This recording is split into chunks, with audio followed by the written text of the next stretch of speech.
We've made it to the final season. It's been a ride to say the least, but Atlanta has been one of my favorite new series of this era.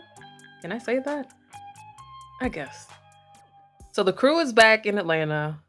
All of you who weren't feeling the Euro trip can hush, finally. Overall, we're going to see continuing themes of how Earn, Paperboy, Darius, and Van readjust upon their return to Atlanta. Rather than recap up to this point, I want to provide some alternative insight on promotional artwork I noticed. Follow me here. It's visual design, so you know I'm interested in forever analyzing. So let's get into the cover art for each season. Season one gives Roa, instead of housewives, just replace that with homies.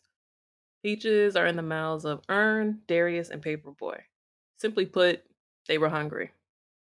The placement of the characters is spot on as they seem to be in order of how they appear in the season. And this trend kind of continues throughout, but this is like me reaching analytically. So continue to follow me here. Season two, blue, moody, from the inside looking out toward the rain. Their eyes are not obstructed by raindrops, which was very interesting. The foreground is more so in focus than the characters themselves. Remember, this was Robin season. Respectfully, everybody got ate up this season. The placement of characters is pretty balanced with no order of hierarchy per se. It looks even. This is where we had a lot of character development individually. Season three gives us the Afro surrealistic vibe with the European landmarks in the background of the characters. To me, this is how the Europeans perceive the crew. Shout out to Aline Smith. This artwork is really dope. The placement of the characters, again, somewhat in order of features. The expressions of the characters is what stood out. Paperboy's putting on, he's in artist mode. Van has a look of wanderlust. She's the only one that's looking upward, kind of lost. Earn looks worried and is looking towards Van and Paperboy. And Darius is Darius in his own world, per usual, with an inquisitive eye. Now, for season four, we get a hard radial gradient that just exudes heat to me. Each character has peaches over their eyes this time around, which signifies observation. The placement of the characters is closer than they've ever been positioned, which is a good sign. Welcome. You've made it this far beyond my art history dissertation and breakdown of the cover art of the series. Now I'm going to get into the episode. Episode one is called The Most Atlanta. We open at Target with Darius returning an air fryer he was gifted. During civil unrest, of course, because Darius would have it no other way. It's not phasing him as he's on a mission for this refund. Unfortunately, his journey is unsuccessful and he's stuck with the air fryer. When leaving Target, we get a re imaging of the infamous Target woman in a wheelchair who gets sprayed with the fire extinguisher. See what happens when you don't mind your business? Scooter Lady ends up chasing Darius because she doesn't believe he wasn't looting. Atlanta traffic is horrible. Darius is able to meet Al back at the car at the same spot he was at. They have a discussion on rappers who grew up with passing. This was a very relatable scene. Moments you realize how much time has truly passed and that occasional wake up call you experience when death occurs. One of these days, we gotta talk about it. Earn has been in these streets. Earn and Van are shopping in Atlantic Station and hit up a cell phone store. Throughout their scenes, they continue to have encounters with lovers of the past popping up as they're shopping. Throughout the discussion, we get insight on where they are now in comparison to where they've been, noticing how small their world truly is. But you can't keep running away. What the hell is Zoo Pie? Al ends up going on a scavenger hunt via Bluebeard's lyrics. Bluebeard is a fictional rapper who is voiced by Earl Sweatshirt, who is a tribute to MF Doom. The journey ends in an event space where Al meets Bluebeard's, aka Gary's wife, Keisha, at his funeral that was a whole embedded marketing campaign from his album. This is kind of symbolic for Bluebeard's true and devoted fans, actually taking the time out to follow his guidance in order to pull up. You know, more than the official sorry for your lost message. You don't always get back what you give. Keisha tells him he's the fifth person to show up. Mm, just sad. After fleeing Atlantic Station, their exes, and their past, Ern and Van end up lost in the parking garage. They can't find their car and bump into an ex from earlier in the episode, Kenya, who has apparently been lost there for years. Ern and Van end up popping up at the fume through a portal, I assume, from the garage.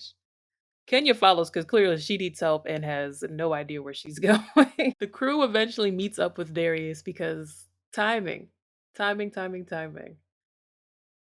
He's still reeling over the run and run-ins he's had with Scooter Lady and being followed despite him not stealing the air fryer. But persistence in bigotry is one thing. Here we learn that Kenya is not only Ern's ex, Al's also dealt with her. Darius non-consequentially gives her the air fryer.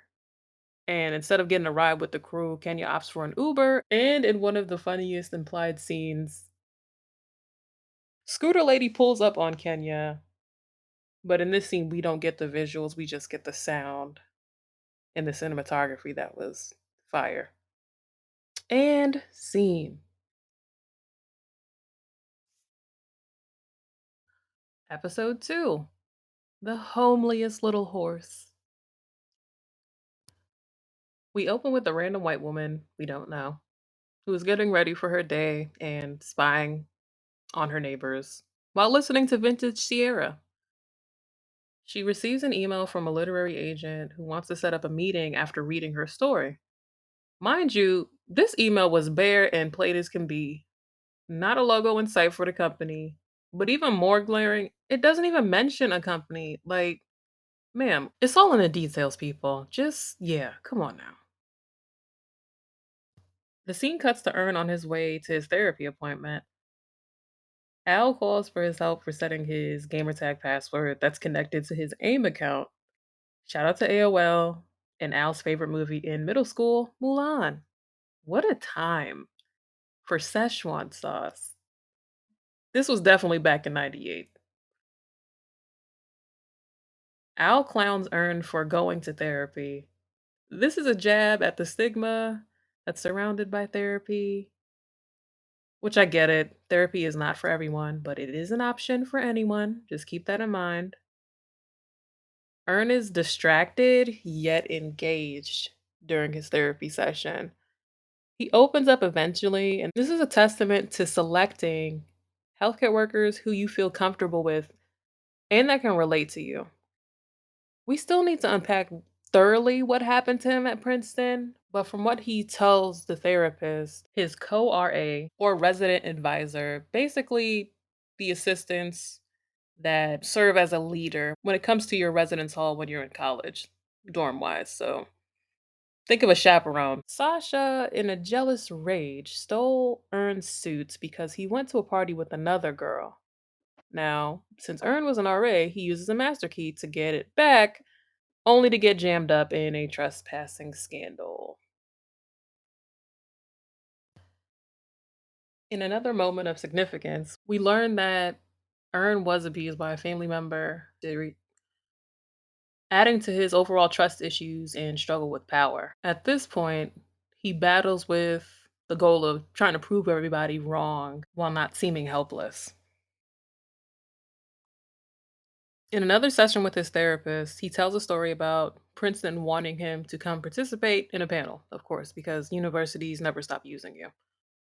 He decides to make it a family affair and plans to go to Sesame Place afterward. He encounters a white customer service rep at the airport who denies him checking in due to a damaged passport on a whole domestic flight, which was interesting to me considering people don't even have their real ID if she's bugging over a passport for a domestic trip. Anyway, Van spots a black customer service rep and she checks them in with no issue, even escorts them to the gate, only to get jammed up by TSA at the gate because the woman they dealt with prior to snitched, ruining the entire trip. The way they weave in topical events that go viral on social is just great. It's amazing. So we end the therapy session with Earn proclamating that he has been therapized and he is done with therapy now, cutting ties face to face because he isn't that cold blooded, allegedly. Back to Lisa, the white woman we were following in the beginning. She ends up having a meeting with the agent to secure the deal. She quits her job, and the friend that she's telling is shocked, not believing she made the right move, saying without saying, her writing is trash.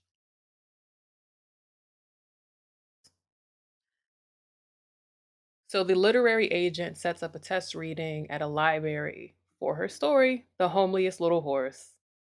She gets roasted by the kids. The publishing agent leaves, and soon after, the kids literally get up and leave. There's a camera crew and photographers in this moment to capture her grief and white tears, cutting to the footage running at Earn's rap party.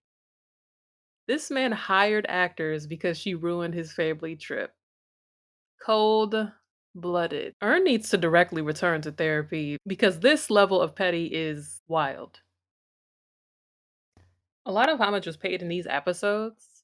Nipsey, Doom, and Lil Keed, respect for that. Definitely looking forward to what else is in store for this season. All in all, this was a dope premiere. I don't give ratings, but you passed by my books. I'm interested to hear your thoughts about the premiere and what you think about the return to Atlanta. Engage with us. Tap into the Spotify app and check out the poll and Q&A sections. You can also leave your thoughts via Instagram, Twitter, YouTube, or verbalvibemode.com. Or feel free to leave us a voicemail using Anchor. All important links are in the description box. See you next week.